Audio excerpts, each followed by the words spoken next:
You've been watching the 70s TV show Monkey. Have you had a chance to experiment with the new Bitwig device Polymer? Did you fall into the Cyberpunk hype? Have any of the new releases of the sequential Prophet 5 and Prophet 10 perked an interest on non-Moog synths? What are your thoughts of synthwave / dark synth genre? Do you accept remixes for 5302 like club versions? There was just one moment I shat myself.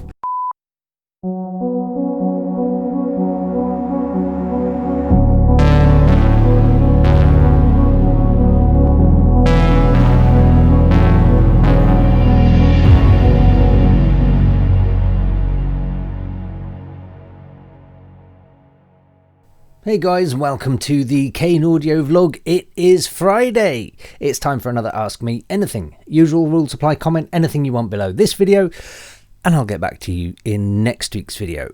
Before I look at last week's video, there is definitely some house admin. First of all, Merry Christmas everyone. I had last week off from doing these videos, which I think was probably a much needed break, to be honest. I think everyone needed Christmas this year, didn't we? Yeah, it's been a fucker of a year. Lots of good stuff, lots of bad stuff this year. So yeah, I just said this year, realizing that this video is going out tomorrow, which is New Year. So last year, way to confuse myself. And on that note, Happy New Year to everyone. Because it's just dawned on me that tonight is New Year's Eve, or today is New Year's Eve. Yeah. What a great way to start this episode, as per usual. I know that anybody who watches these videos are avid, true, loyal supporters of mine, because if you make it past the first 5 minutes of these videos, you have to be, basically. So yeah, on that note, first of all, apologies for if there are any potential edits coming up or whatever. Also, I have a coffee, but apologies if I wince when I swallow it. Hopefully I won't, but every now and then I might. It's because I currently have tonsillitis, which is always a great way to finish 2020 off. I think it's just a viral one, not a bacterial one. I don't really know what that means, but that's what the doctor said. So I should be all good in a couple of days. It just means it hurts when I swallow, basically, which has not made eating food very pleasant. But luckily, I didn't have it for Christmas. I was absolutely fine through Christmas Day and Boxing Day and everything like that. So no biggie. There we go. I don't really know what else there is to say on house admin. The Spotify playlist, in fact, that has now been updated as well. So if you don't already follow and subscribe to, well, I guess me on Spotify, but more importantly, the 5302 Electronica playlist, there is a link below this video. It's all sorts of goodness in there, and it gets updated every couple of weeks. You can see it on my profile. I think I've changed the link. The link below this video is 5302 stuff or something. Click on that and you'll see it's one of the top links will be Spotify playlist. And I think I've changed that link to now go to my profile on Spotify, where you can see probably 3 or 4 playlists. There is 5302 Electronica, which is the main one I encourage everyone to subscribe to. But if you're like me and you like going back into these things later, because it gets a complete refresh every couple of weeks, I've done a 5302 archive, or 5302 Electronica archive. I think it's just called 5302 archive. I don't know why I'm guessing. It's right in front of me. 5302 archive. There we go. Yeah, check that out and you will find all the previous playlists put together in a 52 hours and 19 minutes playlist. Plenty to go through there. And a big thanks to Deadly Custard for fortnight ago's takeover of the playlist. That's gone into the archive as well. So I think that is it for house admins. I've said Merry Christmas. I've said Happy New Year. I don't know. I never know what to say in these situations, to be honest. Let's get on with the show. Right, looking at not last week but the week before's video, Yanis Ukmals. Hey Dom, wanted to say some good words about your Artificial Roots album. I've listened to it many times since I received the CD, and all I can say is that it's really good work. I have collected large Spotify lists with thousands of tracks which I listen to daily, but there are just 5 to 10 albums I remember to put on from time to time. Yours is now one of them. Well, that is an honour. Thank you very much. In my mind, it is calm, but at the same time, musically very dynamic, clean sounding, and foggy UFO blue light atmospheric. I guess the album story has influenced my visual association a lot. I think that's a good thing, is it? I don't know. I hope I haven't ruined anyone else's imagination with my story in there, but I like the story. I think the music has unique Dom Kane feelings, which is why I can stick it in my memory. Thank you very much. Favourite tracks are Open Windows, Don't Press That, Liquid Dreams, Hiraeth, Welcome Back, Frozen Mist. That's half the album. But as all good albums, I listen to them from start to end on repeat. I also like Deadly Custard's release, and I'm looking forward to hearing more from 5302 in the future. Merry Christmas. Merry Christmas to you. Yeah, a big shout out to Deadly Custard. His EP I've had on repeat since I signed it, really. In fact, probably since draft versions were in. Absolute cracker of an EP. And again, if you haven't checked that out, then there'll be a link in the 5302 stuff below. I've commented saying, oh yeah, apologies for the audio slipping. Yeah, I in one of my edits or something, I obviously shifted something out the way, and the last video the audio slips, but there we go. Deal with it. Rod Marconi, Merry Christmas and healthy, prosperous New Year to you, Dom, and your family. I should have probably pre-read these. Merry Christmas to everyone amongst these comments. Another one, Mitch Brown, cheers, Dom. Merry Christmas to you too. You've been watching the 70s TV show Monkey? No, but you've done hashtag audio sync. I've never even heard of Monkey. Is there an audio sync issue with that? And is it on purpose or is it not? Let me know. I'm intrigued now because I've never heard of it. Estlin, have a Merry Christmas, Dom. No pressure to make a video next week. Just relax and have a good Christmas. That's exactly what I did. Thank you very much. Yeah, so I was in two minds whether to do a video last week because I could have filmed one Christmas Eve.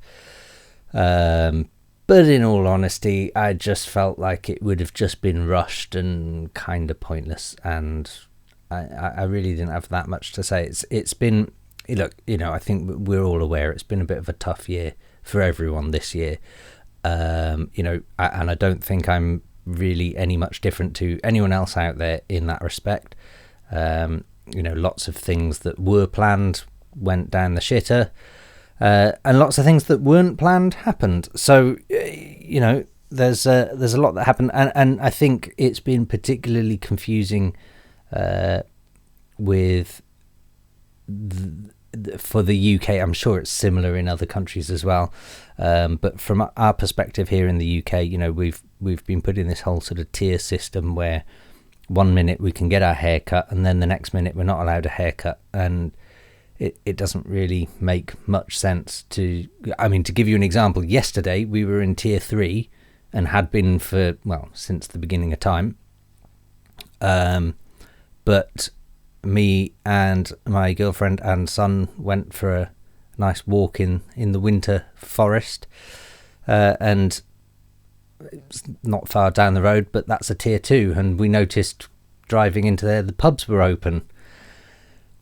And that took us back a bit because the pubs haven't been open here for a long, long time. And not that we're pub people, but it just kind of threw us going, oh yeah, they exist, And then as we were just getting back into the car, we'd done our nice forest walk, beautiful walk, and getting back into the car to then hear on the news that we're all going into tier 4, which meant that she is now off work, and so where we could have possibly gone for a pub lunch yesterday had we wanted to, we now can't get a haircut. So yeah, there we go. It's just, look, this is how the whole year has been. So I think these videos have been in one way keeping me very sane, if I ever was. But yeah, I think they've helped me a lot in just allowing me to vent. but equally it's also been difficult to sort of keep up with the routine of everything because everything's all over the place, and it has been all year. Fingers crossed for 2021 though. I'm really hoping that it brings better news. I feel like it is. I feel like, look, the beginning of 2021, let's be honest, it's not like, yeah, I know everybody goes new year, new me. It's, you know, it's just a continuation of last year right now. But hopefully there'll be more positive things to come throughout. I feel like that by the summer we should all be pretty much, we know where we're heading, and hopefully that's the right direction. So that was a long rant of me saying, yeah, basically I needed to chill this Christmas, and I had a good meal, and I think I kind of needed that kind of sense of normality, I suppose. So there we go. Anyway, Andrew Hollis, Merry Christmas, and here's to happy, healthy, and peaceful 2021. Fingers crossed. Quick question or two. 1. Have you had a chance to experiment with the new Bitwig device Polymer, and what are your thoughts? When you posted this comment, I saw it come through and I thought, why haven't I seen Polymer? And it dawned on me because I did a Bitwig for Beginners tutorial series. Check it out on sonicacademy.com. Because of that, I didn't update Bitwig. And so I then jumped online and went, oh, I'm a few versions behind. So no, I haven't yet, but I will make use of the next couple of weeks or so and see if I can get my head around everything.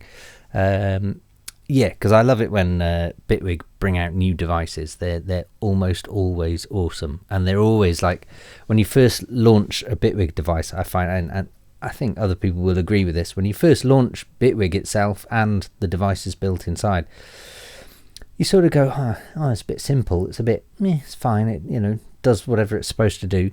And it's only when you then start really playing with the parameters and you start to realize, oh, this thing actually does way more than it first led you to believe. So I'm hoping Polymer's the same, but I honestly haven't seen anything. Question 2. Have any of the new releases of the sequential Prophet 5 and Prophet 10 perked an interest on non-Moog synths? No, to be quite frank. So that's probably a bit harsh, but I like the Prophet synths. I would like a Prophet, but I don't know that they really do everything I want it to do that justifies the price. I don't know. They sound brilliant and they do great things, but I feel like it just doesn't shout my name. Whereas with the Moogs, they're always a bit quirky or a bit stripped back, and I like the restrictions there are within mono synths in particular. So yeah, I don't know. I've not seen anything on the new ones though, so I'll probably check them out at some point, and I might well change my mind and end up with a Prophet behind me in one of these videos soon. So thanks for making me want to spend more money again, Andrew. Francesco Di Carlo, Merry Christmas to you and your family, Dom, and to you. Fanfan87, salut Dom, Merry Christmas, Happy New Year, happy whatever, and to you. So, questions. Did you fall into the Cyberpunk hype? No, I didn't, but my stepson, I wouldn't say he fell into the hype, but he was a pre-order person, but he ordered it on PC, and we built his PC last year? Technically last year, when this video goes out, year before last. 2019, we built his PC, so it's fairly capable. I mean, it's not like, 4K 200 FPS or anything silly, but it's perfectly playable, and he has thoroughly enjoyed the whole Cyberpunk game so far. I don't think he's quite completed it yet. Last time I checked in, I think he was at about 80%. And I asked him if he's had any bugs or glitches, whatever, and he said, there's a couple of what are they, NPCs that are not quite right, and there's I think there's been a few complaints about the cops or something kind of may as well not be there or something, but aside from that, I think the storyline and everything has just been really, really good. So I mean, I'm not a gamer, never really have been. I like playing car driving games because I like driving cars in real life. So I like Forza Horizon and stuff like that. Outside of that, I don't really play games. I had that VR headset that was pretty cool. I played a couple of games on that, but I'm honestly not a gamer. I'm just not very good at playing computer games, to be honest. Yeah, there was a good game on the VR on the Oculus Rift. Can't remember what it was called now. Don't knock twice or something like that. There was just one moment I shat myself because I was in my studio, which was in an industrial estate at the time. So this is going back a few years now. But I was in my last studio, which was, as most people will probably know, was in an industrial estate outside of Cardiff. And I was there probably 10 o'clock at night, 11 o'clock at night. I'd been working and I just thought I'll have some downtime, have some playtime on the VR headset. And the industrial estate is kind of in a location that is not in the middle of a city or anything like that. It's on the outskirts, so it's kind of in a dark and dingy area, and it wasn't the nicest of areas either. So, being there 10, 11 o'clock at night on your own, and the entire industrial estate is empty, lights off. I wouldn't say it's scary. It wasn't scary at all, but it's different. It was definitely unnerving, I guess. And yeah, so I decided, I don't know why I decided this, but I decided I'd have a go at the horror VR game, and I did it. And there's every now and then your VR mobile phone rings, and you reach down to your pocket and pull the phone out and read a text message or whatever. And I apologise if anyone hasn't played this game and they want to play this game. Skip forward, I guess, about 30 seconds to a minute, because I'm about to. It's not a big spoiler, but it's just a moment that made me jump. But yeah, there's one time where I'm outside in a courtyard and my phone vibrates, and I look down and there's this sort of zombie baby going "Ah!" and jumps up at you. And I have never jumped so hard in my life. I ripped the headset off. I smashed my hand on something. I think because you had two VR whatchamacallits, the controllers. I think I smashed a knuckle on one of them or something. I was like, oh, Jesus! Threw that to the floor. Yeah, and then giggled for a while, realising how much I'd just embarrassed myself. And now I've just said it publicly on the internet. So there we go. Anyway, Cyberpunk. Look, I kind of feel bad for everyone that pre-ordered. I also feel bad for the guys who made it. And I don't really know who's to blame or if there is any blame. I think these things happen. I think, when you're doing AAA games and you set yourself a deadline, and I think, things go wrong, don't they? And I think it wouldn't surprise me if they perhaps had to wait for the announcement and release of the newer consoles to be able to try and make everything work for that. And then once you've made everything work for the newer consoles, then you sort of back test and go backwards, make things backwards compatible. PC is kind of easy because, let's be honest, most modern, new, decent gamer PCs are probably far more capable than your average console. So I think they're mostly unaffected, the PC world. Whereas, to my understanding, anyone on an Xbox One or PS4 or below or whatever just had a nightmare of a time from start to finish. So I don't know. I think it's always difficult with these things, isn't it, where things just become so overhyped. Are they ever really going to live up to the expectations? I don't know. But there we go. That's Cyberpunk.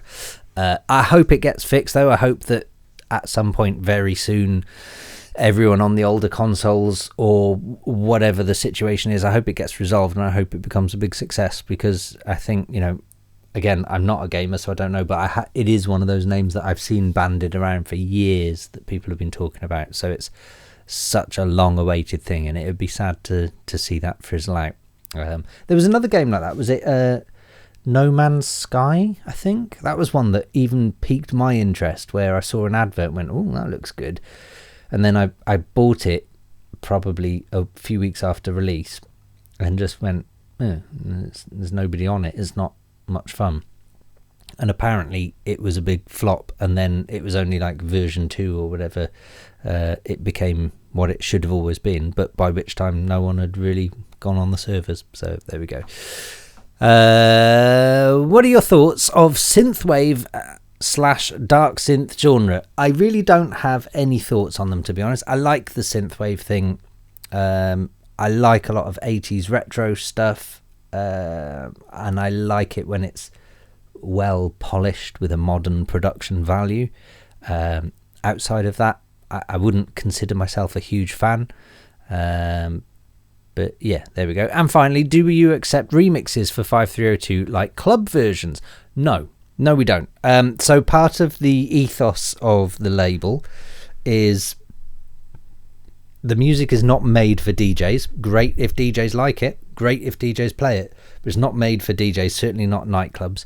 And the first and foremost rule of the release is, I hope this never changes because I like this as a rule, is no remixes and no singles. So every release will be an EP or album, because I want every release on 5302 to be meaningful. And I feel like if you're entering the world of singles and remixes, they lose their original meaning. And I think while a remix can sometimes be better than the original, I think it detracts from the original. And I think I'd like to sign originals that are so good they can't be beaten with remixes.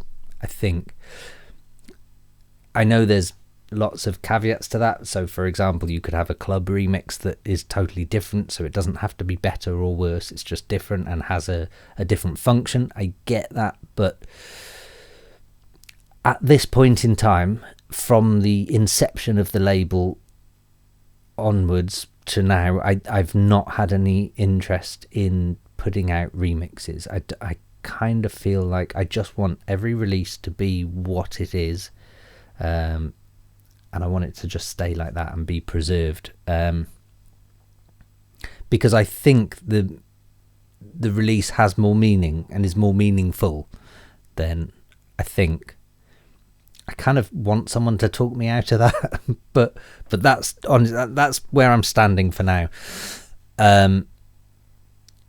Yeah, because I feel like the moment we start releasing remixes and singles is the moment we start pushing for big, #1 Beatport sales in the first week, and it's all about to get that #1 position, to get that on the hype train. You need big numbers on day one, and while that is a very respectable thing to achieve, I feel like 90% of people that achieve that are not doing it through honest measures, if that makes sense at all. Look, to be completely blunt, I feel like the electronic music industry as a whole has got a lot of scams going on, and there's a lot of pyramid schemes. There's a lot of people out there buying likes, and there's a lot of people out there buying #1 positions on charts by using companies that have thousands of credit cards and buy up their own MP3 from various IP addresses and whatever. I've heard it all and seen it all, and I don't want to be a part of that. I want to be able to put out some music where everybody who stumbles across it goes, damn, that's a good release. That's all I want. So which is why 5302 is slightly different as a label, and which is why we're sort of pushing more towards, synchronization models and things like that. There's a different, we're not looking for big hit singles, we're not looking for remixes, we're looking for good quality releases that people will sit down, listen to and appreciate. And I guess I've got a team of people that are pushing that onto TV film side of the industry as well. So hopefully something gets picked up there, and that's kind of where the goals are, I suppose. So yeah, there we go. Have a nice day, you too. And last but not least, Techalite Music, Merry Christmas to you as well as your family and friends. Makes sense to skip next week's video. Seeing you next year then, since the next week after Christmas will be Friday the 1st of January 2021. Cheers. It is indeed. So yeah, this video will be out Friday the 1st of January 2021. And that, my friends, is it for this year. 2020 can fuck off, and 2021 can tread very carefully, please. Look, everybody, just be safe out there. I know it's New Year's Eve now while I'm recording this video, so I'd love to be able to tell everyone, be careful tonight, don't do anything stupid. But for starters, I think the people that will be doing stupid things will not be watching this video anyway, and I don't think you can stop stupid. So just, if you can't be good, be careful, as my grandmother always used to say. And on that note, I'll see you on the other side. Cheers.